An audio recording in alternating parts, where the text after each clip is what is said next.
சுயநலத்துக்கும் பொது நலத்துக்கும் என்னென்ன வித்தியாசம்? தனக்கு மட்டும்தான் கிடைக்கணும்னு நினைக்கிறது சுயநலம். சரி. தனக்கு கிடைக்கிறது எல்லா மக்களுக்கும் கிடைக்கணும்னு நினைக்கிறது வந்து பொதுநலம்.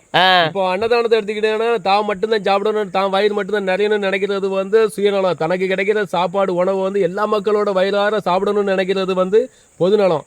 காசு பணங்களை எடுத்துக்கிட்டீங்கன்னா காசு நம்ம மட்டும்தான் சம்பாதிக்கணும், நாம நல்ல வேலையில ஜாப்ல இருக்கோம் அப்படிங்கிற தான்ங்கிற ஆணவ திமிரோட பணக்கார திமிரோட இருந்தீங்கன்னா அது வந்து சுயநலம். நமக்கு சம்பாதிக்கிறது போல எல்லா மக்களும் சம்பாதிச்சு வாழ்க்கையில எல்லாரும் நல்லா மேன்மேடைந்து நல்ல வாழ்க்கையை வாழணும் அப்படிங்கிற வேலை வாய்ப்புகளோ பண உதவிகளோ நம்ம கிட்ட இருக்க காசு பணங்களோ ஒரு பகுதியை எளிய மக்களுக்கு தானமாகவோ தர்மமாகவோ செய்யற எண்ணம் கொண்ட எண்ணம் வந்து பொதுநலம்.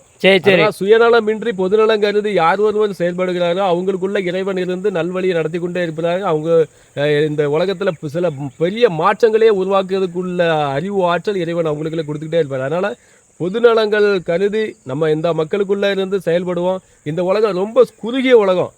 நம்ம வாழுற பூமி வந்து ஒரு வாடகை பூமி. வாழ்ந்து கடந்து தான் போகும்போது தவிர அந்த நிலையா அந்த பூமியில இருந்து வாழறதுக்கான வாய்ப்பை இறைவன் கொடுக்கவே இல்லை.